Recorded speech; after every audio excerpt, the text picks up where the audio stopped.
the Mamdani headquarters. Sam, what are folks saying there? Are they celebrating already?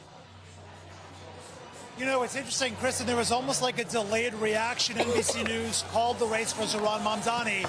And then about maybe 2 or 3 minutes later, all of a sudden there's just this huge wave of applause.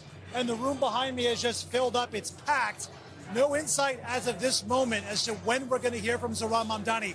But look, if I told you 5 months ago, Kristen, 6 months ago, before the primary, that this 34-year-old, the youngest mayor in New York City, or he will be in more than 100 years, was going to be on this supernova rise, many people probably would have said you're crazy, partly because of the fact that his known quantity element was basically non-existent. He was polling at around 1%. We were talking about around the roundtable the idea that the Democratic Party in the 30 states that track registration has hemorrhaged Democratic voters in the last election cycle, all 30 of them. What has Zohran Mamdani done beyond just the affordability messaging?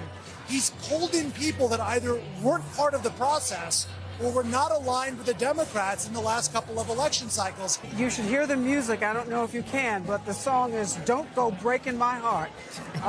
The mood here is kind of heartbreaking.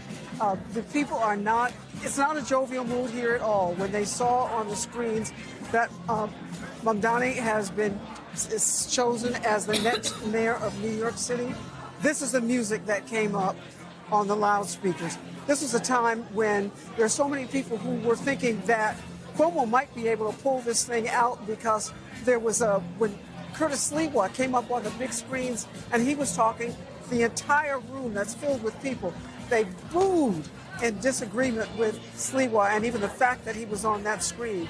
And then there was a moment when the numbers came in about how Cuomo was doing in terms of New York City, and it looked like he was up. A roar of cheer went up in this room. They were hopeful. Their expectations was that maybe he could pull it out. As a former governor of New York said that he thought that the polls were closing. And one of the things that may have prevented him is that Curtis Sliwa did not drop out, as Eric Adams did in terms of mayor, and endorse him. But what will happen now, I think that people are still lingering here, thinking that their candidate will come out and address them. What he will say to them certainly is yet to be determined. We thank you for watching, and remember, stay updated on breaking news and top stories on the NBC News app or watch live on our YouTube channel.